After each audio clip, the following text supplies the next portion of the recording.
gentlemen, welcome to the Premier Mindset by Premier Performance LLC.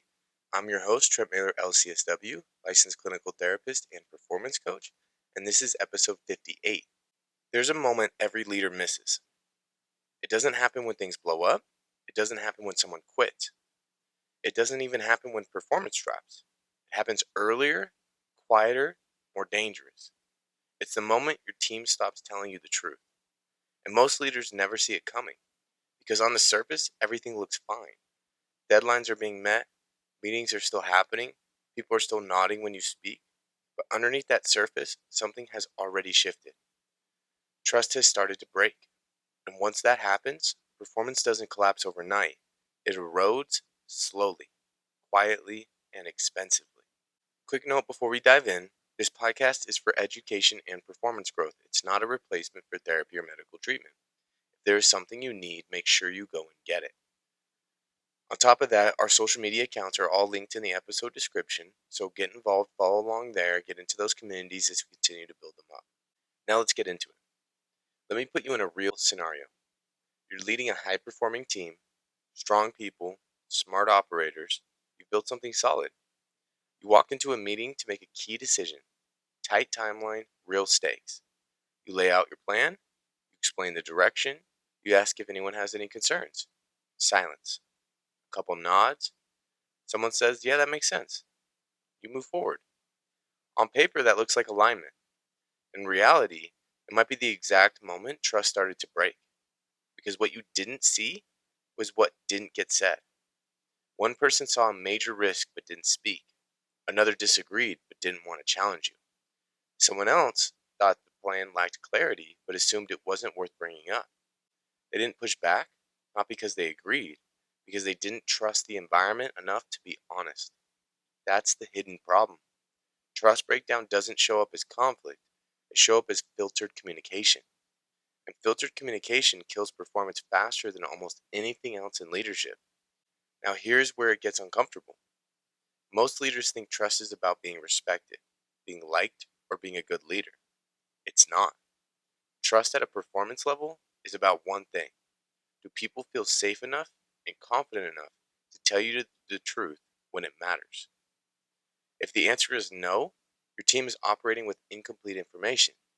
And if you're making decisions with incomplete information, you're already behind. This is where we introduce the first tool, the trust awareness scan. This is not theoretical, it's something you can run in real time.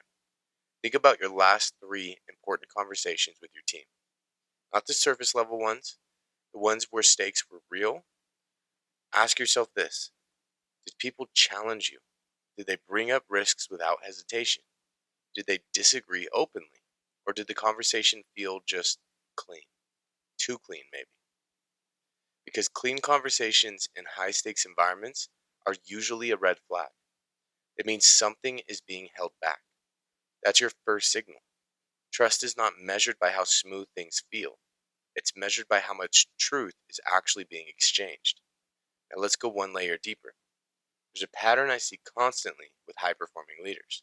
They optimize everything: strategy, execution, systems, talent, but they assume trust is either there or it isn't. They don't actively engineer it. And because of that, they unintentionally create environments where trust slowly degrades. Not through big mistakes, through small, repeated moments. Interrupting someone when they push back, defending a decision too quickly, not following through on something you said, reacting emotionally when challenged. Individually, these don't seem like much, but your team is tracking all of it. Every interaction is data. Every response teaches them something about how safe it is to be honest with you. And over time, they adjust. They speak less, they filter more, they protect themselves. Not because they're weak, because they're adapting. That's what high-level people do. They read the environment and adjust to it. If your environment doesn't reward honesty, you won't get honesty. You'll get compliance. And compliance looks like alignment until it costs you. Let's bring in another layer: focus. Because when trust starts to break, your focus as a leader shifts without you realizing it. Instead of focusing on truth and clarity, you start focusing on control.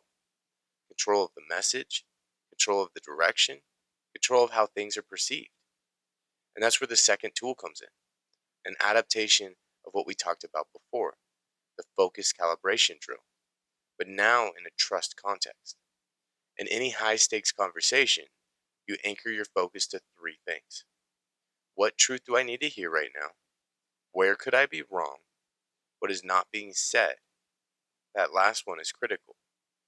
What is not being said? Because that's where trust either exists or it doesn't. If you walk into conversations only looking for agreement, you will miss the exact information that would protect your decisions. But if you calibrate your focus toward uncovering truth, you shift the entire dynamic of the room. People feel it subtly, but immediately. Now, here's the part most leaders don't want to hear. Trust breakdown is rarely caused by one big event. It's caused by a pattern of leadership behavior. And that means one thing. If trust is breaking in your team, you are part of the equation. Not always intentionally, not always obviously, but structurally. Because leadership sets the tone. Always. But let that land for a second.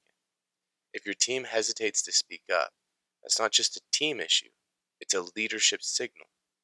If decisions feel slower than they should, that's not complexity, it's filtered communication. If you're constantly surprised by problems late instead of early, that's not bad luck, that's a trust gap. And here's the cost. Decisions get delayed, risks go unspoken, execution slows down, energy drops. You start working harder to compensate. More meetings, more oversight, more pressure. But none of that fixes the root issue, because the issue isn't effort, it's trust. And until that's addressed, you are operating with a hidden performance tax on everything you do. By the end of this first section, here's what I want you to see clearly. Trust doesn't break loudly, it erodes quietly. And when it does, your team doesn't fall apart, they adapt. They become more cautious, more filtered, less honest. And from the outside, it still looks like performance until it doesn't. Now we're going to escalate. We're stepping into the room. We're going to go look at what trust breakdown actually looks like in real time, how it changes behavior, how it distorts communication, and how leaders misread signals right in front of them. That's where this becomes undeniable. There's a point in leadership where silence stops meaning agreement and starts meaning something much more serious. Distance. Not physical distance, psychological distance. The kind where people are in the room with you, but they've already started adjusting how much of themselves they're willing to bring into it. This is where trust stops being abstract and starts shaping behavior in real time. Let me put you inside a moment. A leadership team is sitting in a conference room. Big company, real stakes. The kind of room where decisions don't just affect projects, they affect people, direction, momentum. You're in charge of that conversation. On the surface, it looks normal. Agenda is clear, data is on the screen, people are engaged, but something is off. Not loud, not obvious, just restrained. You present a direction, a shift in strategy. It's not reckless, but it is significant. It requires alignment, speed, and confidence from the room. You finish speaking, then comes the pause. Not the healthy kind, the cautious kind. Someone nods slowly, another leans back, someone flips through notes they're not actually reading. No one challenges it, no one really expands it. So you move forward. But internally, something has already changed in the room. And this is where most leaders misread the signal. They interpret silence as alignment. But in high trust environments, silence is rare.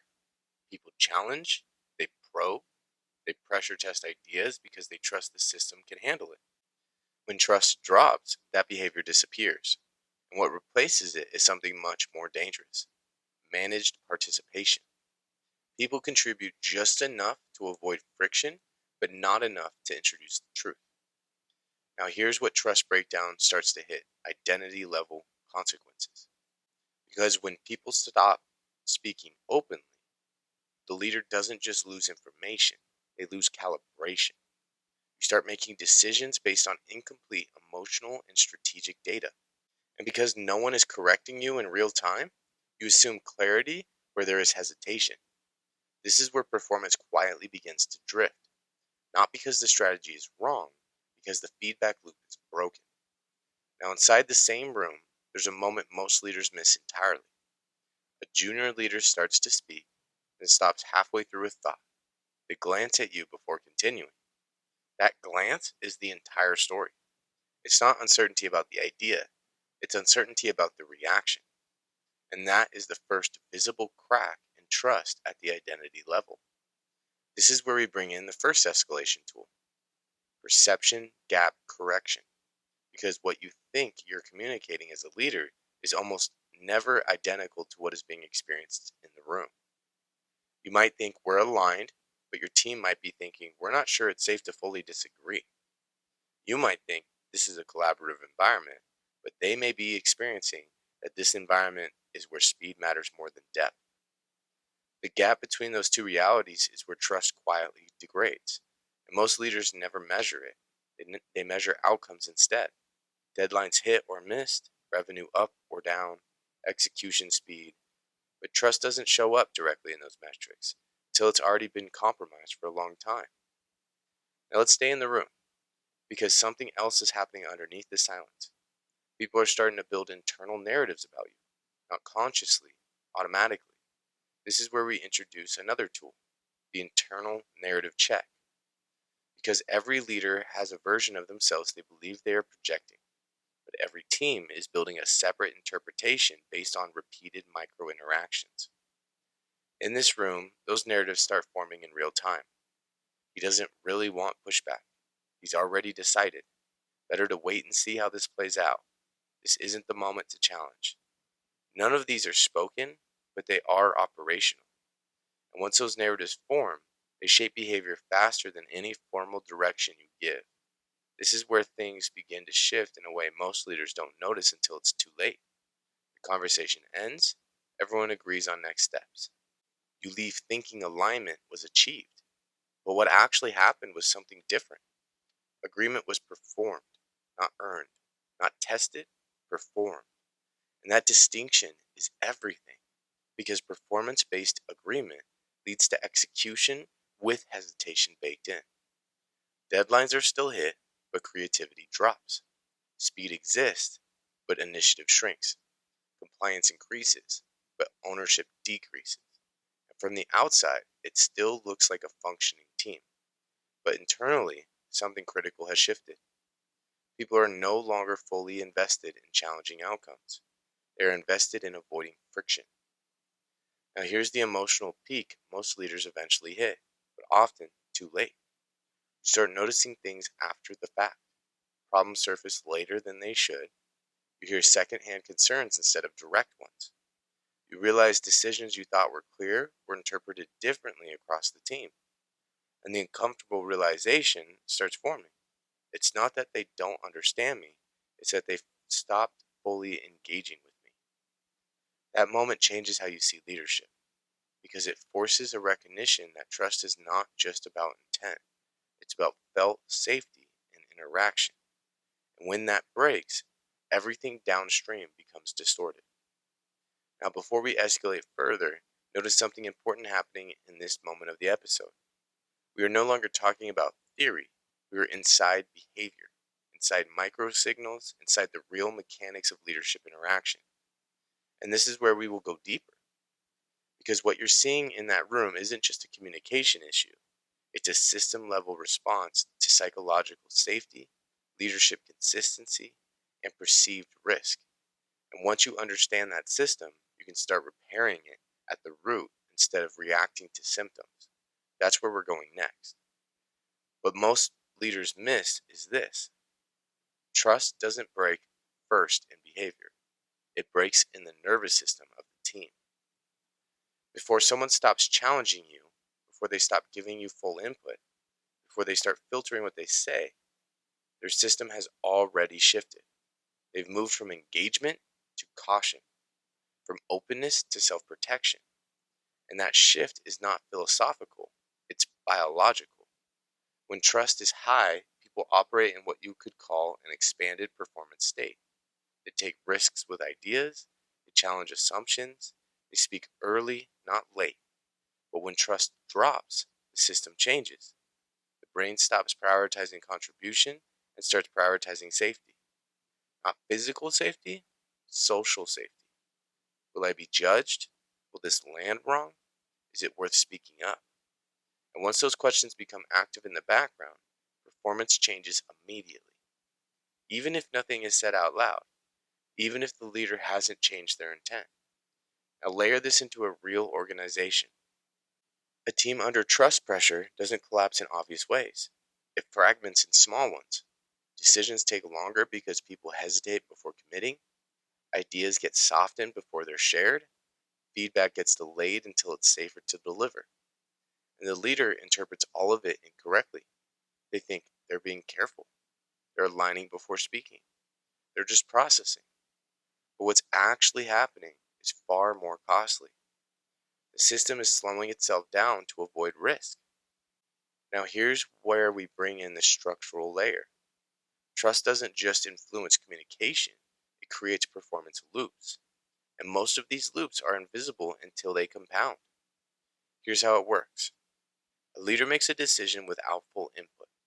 A team member notices a concern but doesn't raise it. That concern becomes a small execution issue later. The issue gets corrected reactively instead of proactively. The leader then tightens control slightly. The team becomes more cautious next time. That is the loop. And once it starts, it reinforces itself. Less trust leads to less input, which leads to worse outcomes, which leads to more control, and even less trust. And the system quietly tightens on itself, constricting and suffocating. This is where we introduce the structural tool of the consistency loop framework. Because trust at scale is not built through moments, it is built through pattern recognition. Your team is not evaluating your leadership based on what you say in big moments. They're evaluating it based on whether your behavior is predictable across small moments. Do you react consistently under pressure? Do you follow through without exception? Do you respond to pushback with curiosity or defensiveness? That consistency is what builds psychological safety. Not charisma, not intensity, not even competence alone. Now let's go deeper into what actually breaks it, because most leaders assume trust breaks through big failures. It doesn't. It breaks through micro inconsistencies, such as saying, I want honesty, but reacting negatively when you hear it, encouraging feedback but not acting on it, promising clarity but communicating in ambiguity.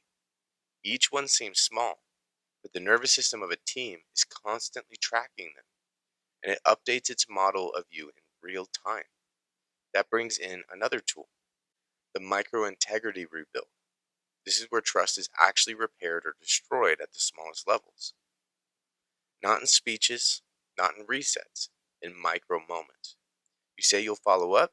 Do you actually follow up? You say you'll listen. Do you interrupt? You say input matters.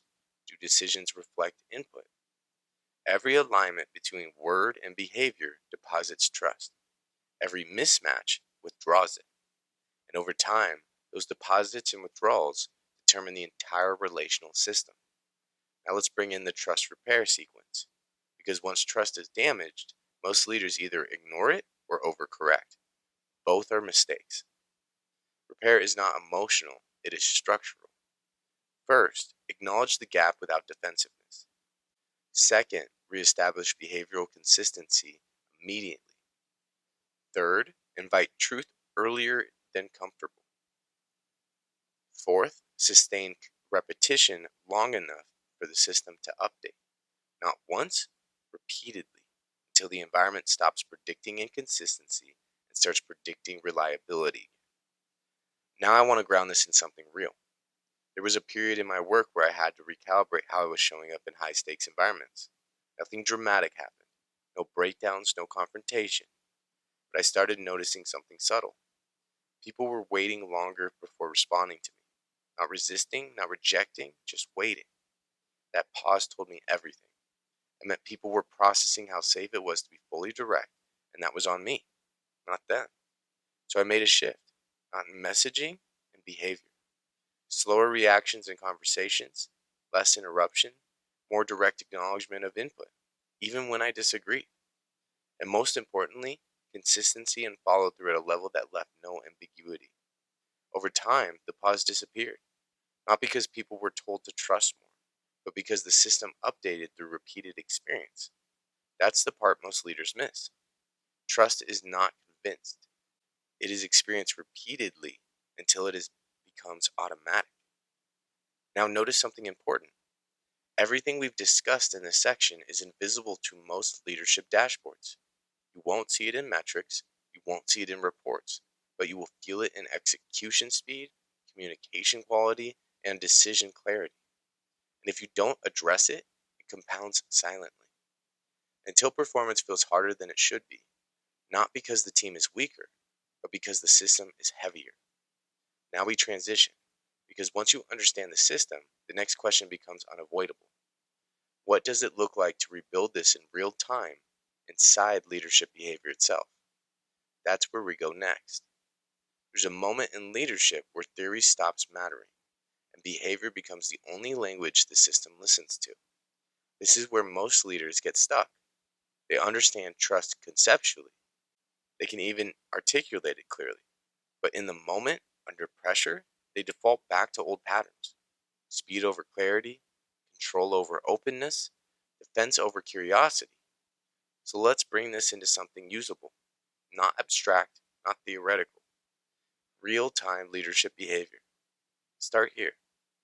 The first shift is recognizing when you are about to unintentionally reduce trust in a moment, not after, during. It usually shows up in micro signals: the urge to cut someone off because you already see the answer, the impulse to defend your decision before someone finishes speaking, the subtle tightening in your body when you hear disagreement. That moment is the fork, because whatever you do next either deposits trust or withdraws it. Now, introduce the internal checkpoint in real time. What matters more right now, being right or being aligned? That question forces a pause in the system, not to slow leadership down, to prevent trust leakage in high stakes moments. Now, layer in something more advanced. When someone speaks in a high trust environment, your job is not to respond immediately. Your job is to reflect accuracy first, before correction, before direction, before justification. Because reflection signals something critical to the team. I heard you fully before I evaluated you. That single behavior alone recalibrates safety in the room.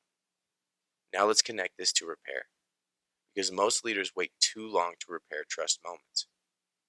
They think it has to be formal. It doesn't. Repair happens in real time through acknowledgement shifts. If you interrupted someone earlier, you can come back later and reopen space. If you dismissed an idea too quickly, you can circle back and re-engage it. If you made a decision without input, you can reopen the reasoning process and invite missing perspectives. Not dramatically, but precisely. Because trust doesn't require perfection, it requires repair speed. The faster the system sees correction, the faster it updates safety. Now here's the final layer of this part. The highest performing leaders are not the ones who never break trust. They are the ones who notice it quickly and repair it cleanly. That is the distinction. Not flawlessness, responsiveness. And this is where everything we've discussed starts to converge. Because once you can see trust in real time, you can manage it in real time. And that is where leadership shifts from reactive to intentional. At a certain level of leadership, trust stops being something you manage and starts becoming something you were responsible for creating in every moment of interaction. Because by this point of the conversation, one thing should be clear. Trust is not a sentiment. It is not a vibe. It's not even a relationship metric in the way people think about it. Trust is a system output. It is the result of repeated experiences your team has with your behavior under pressure, under ambiguity, under disagreement. And when that system is strong, everything accelerates. When it breaks, everything slows down. Even if nothing obvious changes on the surface. This is why two teams can look identical from the outside, but perform completely differently under stress. One adapts quickly, the other hesitates, second guesses, and over-processes simple decisions. The difference is not talent, it is trust density. Now zoom out, because trust doesn't just impact performance speed, it defines the ceiling of leadership itself. It determines how far information travels without distortion. It determines how early problems surface. It determines how much initiative your team is willing to take without you. And most importantly, it determines whether people are operating with you or around you. That distinction is everything. Because once a team starts operating around leadership instead of through it, control increases, but performance decreases. You'll see more updates, more check ins, more structured communication, but less ownership, less initiative, less truth. And here's the part most leaders don't fully internalize until it costs them. You can increase visibility while decreasing trust at the exact same time. Now let's bring everything together. In part one, we established that trust erosion is silent. In part two, we saw that silence becomes behavior, filtered communication, managed participation, reduced honesty. In part three, we broke down the system behind it: nervous system responses, performance loops, micro inconsistencies. Then we shifted into real time correction: how leadership behavior either deposits or withdraws trust in the moment. Now we arrive at the unavoidable truth. You are either reinforcing trust with every interaction or you're degrading it. There is no neutral. Now, I want to bring this into something that should hit every high leader directly. Most people think trust breaks when something goes wrong. In reality, trust breaks when expectations of leadership no longer match lived experience. That mismatch can be subtle. You say you value input, but shut it down immediately under pressure. You say speed matters, but punish mistakes early. You say honesty matters, but react defensively when you hear it. Each contradiction creates friction, and friction accumulates into distance, and distance becomes silence. Silence becomes misalignment, and misalignment eventually becomes performance failure. Not because people stopped caring, but because they stopped believing engagement would change anything. Now, here is the emotional peak of leadership most people eventually hit. Is not when the team fails, is not when the project misses. It is when you realize, I am no longer getting unfiltered truth. That moment is uncomfortable because it shifts responsibility inward, not toward systems, not toward talent, toward leadership behavior. And when that realization hits fully, it becomes clear. You're not just directing performance, you are shaping the conditions under which performance is even possible. That is where leadership identity changes. Now let's go into the final integration. There is a shift that separates average leaders from high performing ones in this context. Average leaders try to get trust. High performing leaders engineer it. They don't wait for honesty, they design environments where honesty is inevitable. They don't assume clarity, they build repetition until clarity is default. They don't hope for alignment, they create systems where misalignment surfaces early and safely. And this is where the final tool lands: the trust standard activation. This is not a concept, it is an identity anchor. It means this: every interaction either meets your trust standard or it doesn't. Not emotionally, not selectively, consistently. Did I create clarity or confusion? Did I invite truth or intentionally block it? Did I increase safety or introduce hesitation? That becomes the internal calibration point of leadership. Not outcomes first, not optics first, trust conditions first. Because once trust is compromised, everything downstream becomes more expensive. More time to decide, more effort to align, more energy to correct, and over time, leaders misinterpret this as workload increase, when in reality, it is trust degradation. I want to bring this to a final moment, because there is one realization that changes how high level leaders operate permanently. It is this: most teams are not underperforming because they lack capability. They are underperforming because they are operating below their trust threshold, meaning they are capable of more clarity, more speed, more ownership, more execution, but the environment does not support it consistently. So they downshift to match what feels safe. And that is why leadership matters at this level. Not because you control outcomes, but because you shape the psychological and behavioral environments those outcomes come from. Now let this land. The hardest truth in leadership is not that trust can be lost, it's that it is being shaped constantly, whether you're aware of it or not. Every reaction, every silence, every correction, every inconsistency, it all compounds. Now, here's a point embedded in truth: you don't lose teams because they're weak, you lose them because they stop trusting your leadership. And when that happens, they don't rebel, they don't resist, they adjust quietly until performance becomes maintenance instead of momentum. So, the question every leader eventually has to answer is not, do I have trust? It is, what am I doing repeatedly that is either building or breaking it? Because at this level, awareness is not enough. Execution is the standard, and trust is the system underneath everything you're trying to build. This is what high level leadership demands: not more information, not more strategy, but tighter behavioral alignment under pressure.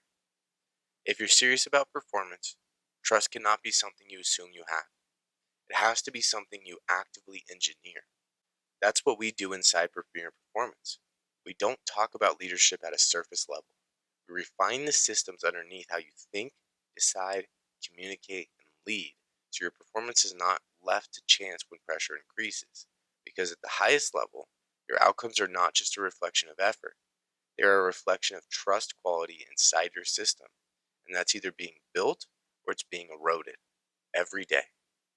Resilient minds, premier results. That's what we're building here, the premier mindset. And as always, recognition is the first step. If we don't see something, we can't do anything about it. So we're trying to spread awareness and help people see these issues and problems before they become bigger problems. This episode is meant to provide tools for performance, not to replace individualized therapy. If you're struggling with anxiety, burnout, or persistent stress, professional guidance is critical. At Premier Performance LLC, we work with high achievers to implement strategies like these with precision, accountability, and results. With that, I make it a point to give you actionable tools to find success in your life. So let me know if it's helping. I love staying connected with all of you guys. I love hearing about the successes, the disappointments, the happy moments, the sad ones, and everything in between. So keep us engaged, keep us involved, let us know what's going on. On top of that, I'd love to hear how this episode impacts you. If it is helpful or powerful in some way, leave a review. That always helps us as we try and spread awareness and get this in front of more people. And if there's someone in your life you feel could benefit from it, send it their way and share it. The more people we can get these things in front of, the better. And it might be something that somebody in your life really needed to hear. They just didn't know they needed to hear it yet. If you have any questions, issues, concerns, anything you want me to cover in the future or go into deeper, just let me know. You can reach out to me in various ways. The first way is email. My email is tmailer@premierperformancereno.com with my last name spelled Mahler. You can text or call me directly at 775-561-0056. The Instagram and the TikTok page where we're posting content every day. Those both have the same names, which is premier_performance_Reno. We then have the Facebook and the LinkedIn page where we have more content coming out, which are both called Premier Performance LLC for both of those. Then we have the Twitter or the X account, which is at Premier Reno LLC. And then finally, our website is www.premierperformancereno.com. So get involved, get engaged in those different areas. We post content every day with new podcasts coming out every week. Next week, we're going to go into trust versus dependence. What is the difference, and understanding that difference so you don't fall into the dependent side and we can trust the people in our life, as that's what we're looking for to perform at these high levels. Other than that, I hope you guys have a great week. Go be the best you can be. Go out there and go do what you can do and chase something that scares you just a little bit. And let's see if we can surprise ourselves. If there's anything I can do to help, let me know. I love being a resource. Otherwise, have a great week. And I'll see you guys soon.